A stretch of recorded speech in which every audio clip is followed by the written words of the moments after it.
Bertemu kembali bersama saya di channel Dix Creator.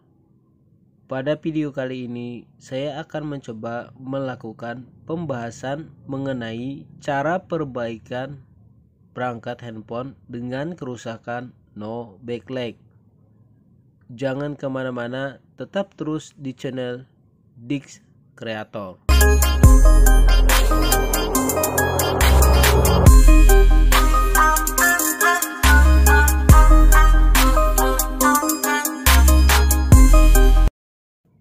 Oke, sebelum kita melangkah lebih jauh mengenai pembahasan perbaikan no backlight pada perangkat handphone, kita lebih dulu harus mengenal skematik rangkaian backlight pada perangkat handphone.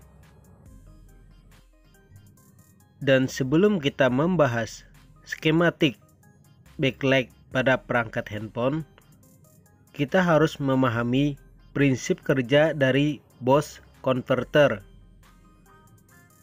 Bagaimana cara kerjanya?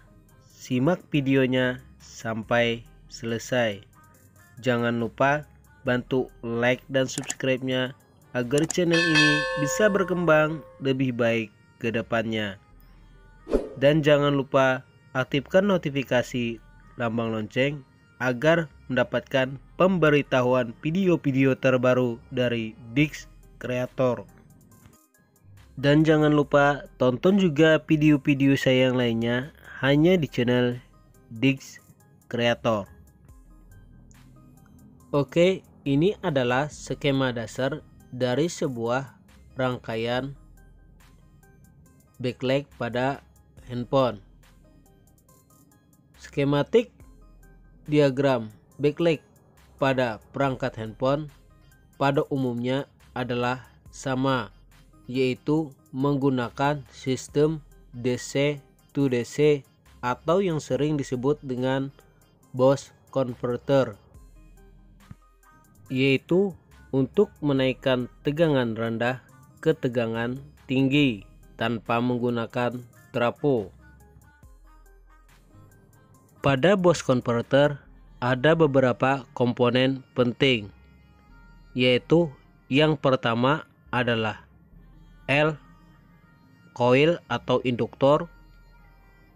Yang kedua adalah dioda. Dan yang ketiga adalah kapasitor. Dan yang keempat adalah MOSFET atau transistor. Ini adalah komponen-komponen utama atau basic dari sebuah BOS converter. Seperti kita tahu, untuk tegangan kerja pada lampu LCD handphone yaitu di atas 20 volt. Sedangkan tegangan baterai hanya 3,7 volt. Tidak mungkin rasanya kita sambungkan langsung tegangan 3,7 volt ke tegangan LCD handphone. Jadi di sini adalah fungsi daripada BOS converter, yaitu menaikkan tegangan 3,7 volt ke tegangan 20 volt atau lebih. Jadi penggunaan skema BOS converter ini sering diterapkan dalam handphone.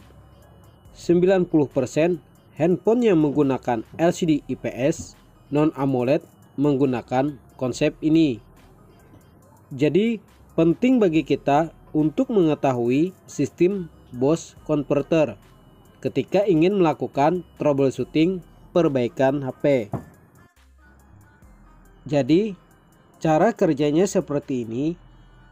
Ketika MOSFET ini on atau PWM ini on, sehingga menyebabkan tegangan langsung menuju ke ground, sehingga arus yang melalui induktor sangat besar sekali, sehingga induktor menyimpan arus magnetik yang sangat besar ketika MOSFET ini on. Dan ketika MOSFET ini off, energi yang ada pada induktor tidak bisa lagi ke ground, sehingga arus mengalir ke arah dioda. Jadi energi itu dipompa menuju dioda.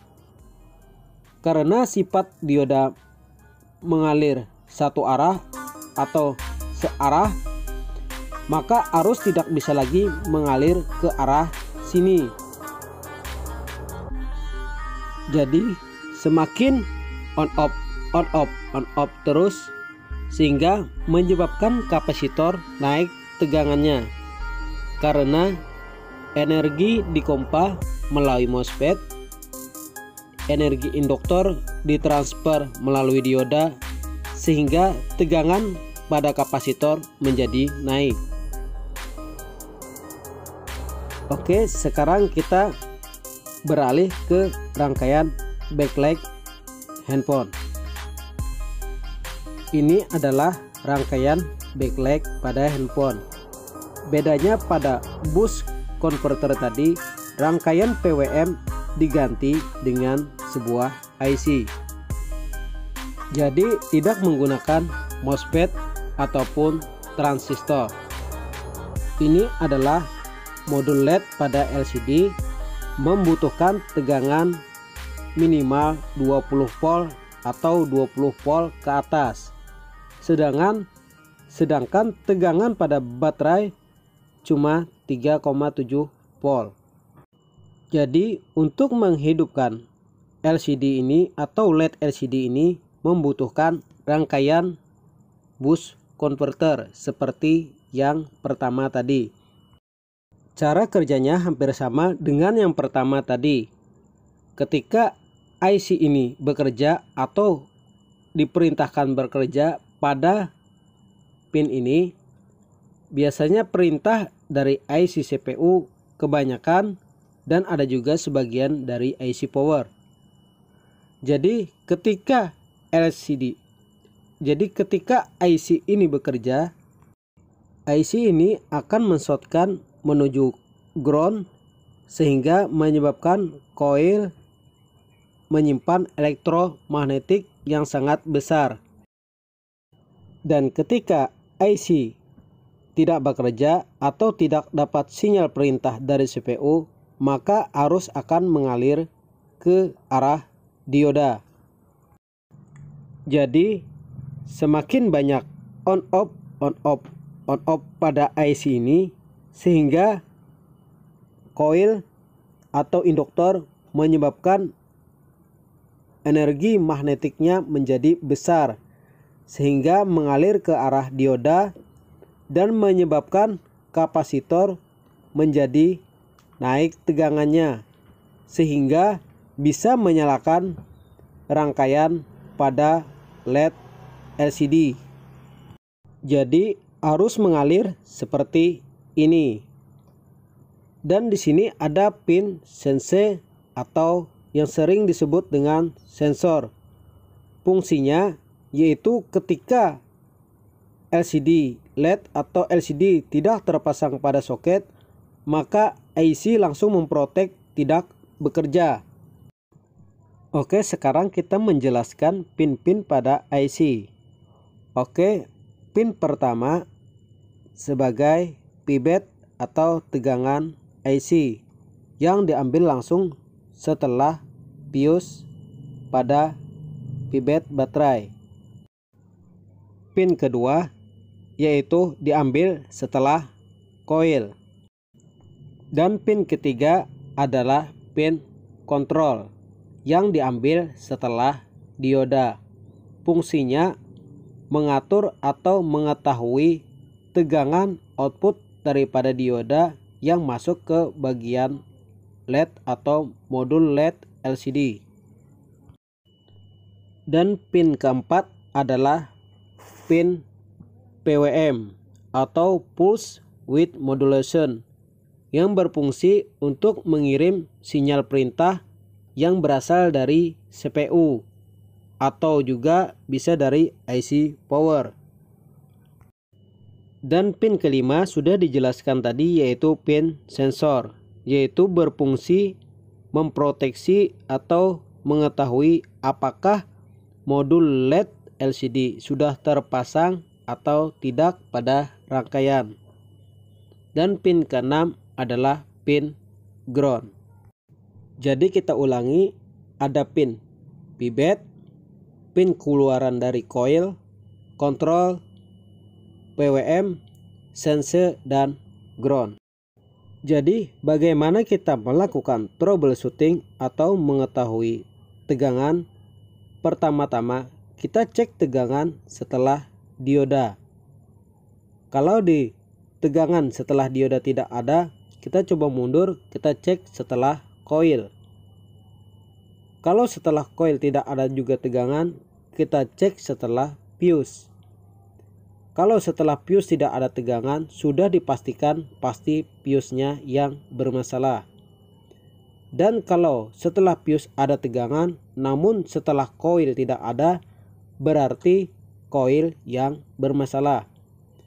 Namun ketika setelah coil itu ada tegangan, namun setelah dioda tidak ada, sudah dipastikan pasti dioda yang bermasalah. Namun kita perlu cek juga pada bagian kapasitor. Karena kalau kapasitor short, kemungkinan tegangan pada dioda atau tegangan setelah dioda pasti ngeground atau tidak ada. Jadi di sini bisa diambil garis besar, kebanyakan kerusakan ada pada dioda dan fuse. Namun ketika lampu LCD redup dan tegangan tidak mencapai 20 volt atau lebih, kemungkinan besar ada kerusakan pada coil atau induktor. Namun ada juga kasus yaitu jalur sense overhead sehingga menyebabkan jalur dari pin konektor LCD ke pin IC mengalami putus. Jadi kita harus pastikan benar-benar bahwa jalur sense benar-benar tersambung ke IC PWM. Dan ketika ketiga komponen fuse, coil, dan dioda benar-benar bagus, maka kemungkinan besar kerusakan pada IC PWM. Mungkin sedikit itu gambaran mengenai cara perbaikan backlight pada LCD HP. Semoga video yang saya sampaikan bermanfaat buat rekan-rekan semuanya. Sekian, terima kasih.